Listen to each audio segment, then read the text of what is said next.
Olá a todos os alunos que, de alguma maneira, né, estão aí prestigiando esse vídeo gravado por mim. Hoje eu vou tratar de uma maneira muito sucinta sobre a principal causa da vinda da família real portuguesa para o Brasil, tá? A família real portuguesa vem para o Brasil, esse se torna um dos maiores eventos de migração de família real da história de todo o mundo, do antigo regime europeu.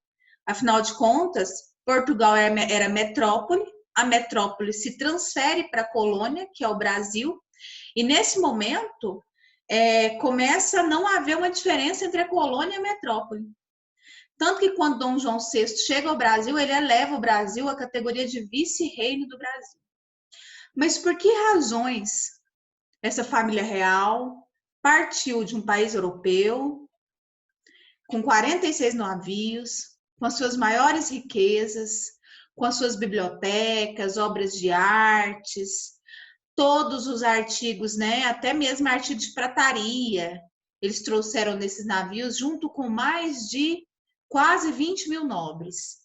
Quais foram as razões desse grande movimento migratório para uma cidade que não tinha nem 50 mil habitantes, que não tinha hotéis, que não tinha estrutura para receber essas pessoas, que teve que pegar casas de cidadãos do Rio de Janeiro, confiscá-las para que a nobreza portuguesa ocupasse essas casas. Então, foi um processo diplomático que até algum tempo atrás a gente via nos livros didáticos trazendo como a fuga da família real para o Brasil. Só que não foi uma fuga. Na verdade, foi uma estratégia política muito bem arquitetada para a família real se resguardar fisicamente, resguardar suas riquezas. E vir ocupar, por mais que eles achassem que fosse por pouco tempo, a sua colônia mais rica. Na verdade, a colônia que sustentava aquele pequeno reino europeu que era Portugal, né? Então, em primeiro lugar, eu gostaria de abrir aqui para vocês esta imagem, e essa imagem resume todo esse processo de vinda da família real portuguesa para sua colônia, que hoje é o Brasil. Gostaria só de voltar um pouquinho lá na Revolução Francesa. Eu sempre falo para os meus alunos que a Revolução Francesa, ela terminou de uma maneira muito assim diferente do início, porque o poder vai estar nas mãos dos ricos, né? Então o poder sai das mãos dos nobres e no final o poder vai para a mão de quem? Das pessoas mais ricas no da França, né? E dentre essas pessoas mais ricas, eles apoiavam uma figura de um militar que tinha ideias imperialistas, queria transformar a França, na verdade, não numa república, como eram as ideias revolucionárias, mas no Império Francês, remontando ao Império Romano. Era uma pessoa do exército que tinha ideologias imperialistas, né, expansionistas, e assim o faz com um exército muito poderoso, que é Napoleão Bonaparte. Napoleão Bonaparte, primeiro, transforma, né, a França nesse império, que ele queria transformar a França como se fosse no Império Romano da Antiguidade.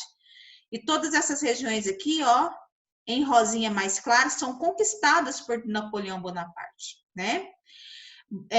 A França tinha um grande inimigo diplomático e econômico, que era a Inglaterra. E o Napoleão Bonaparte, para tentar sufocar economicamente a Inglaterra, já que ele não conseguiu invadir a Inglaterra aqui, ó, a ilha, né, a Grã-Bretanha por mar, ele decreta o que? O chamado bloqueio continental. Ou seja, as pessoas que comerciassem com a Inglaterra ou tivessem relações diplomáticas ou econômicas com a Inglaterra seriam atacados pelo exército francês. O exército português tinha algum tipo de chance contra o exército francês? Nenhuma chance, tá? Então, o que acontece? O rei português estava na sinuca de bico, porque ele não podia simplesmente cortar relações aqui, ó, com a Inglaterra. Por quê? Porque o principal parceiro econômico de Portugal há séculos, inclusive a burguesia, a família real portuguesa era totalmente dependente da elite bancária portuguesa, era a Inglaterra. Então, o que acontece? Juntamente com a família real portuguesa, né, com as mentes pensantes aqui da família real portuguesa e ministros e figuras importantes da Inglaterra, o rei português decide que, como ele não conseguiria peitar Napoleão Bonaparte, ia chegar uma hora que Napoleão Bonaparte iria invadir Portugal, seria mais prudente ele juntar tudo que ele achasse que fosse valioso e precioso no seu reino, colocar dentro de navios e partir para a sua colônia mais próspera, que era o Brasil. Aliás, a colônia que garantia toda a riqueza portuguesa, né? Então, o cerne da questão, o principal sustentáculo aí dessa vinda da família real para o Brasil é o chamado bloqueio continental, certo? Aqui, eu gostaria só de compartilhar aqui essa parte aqui de apostila com vocês. Corte portuguesa vem para o Brasil. Veio justamente por causa disso, tá, gente? Aqui tá falando sobre esse episódio que eu acabei de narrar para vocês, que é o bloqueio continental. Esse acordo que é com a Inglaterra, né? Aqui mais abaixo, ó. Acordo com a Inglaterra.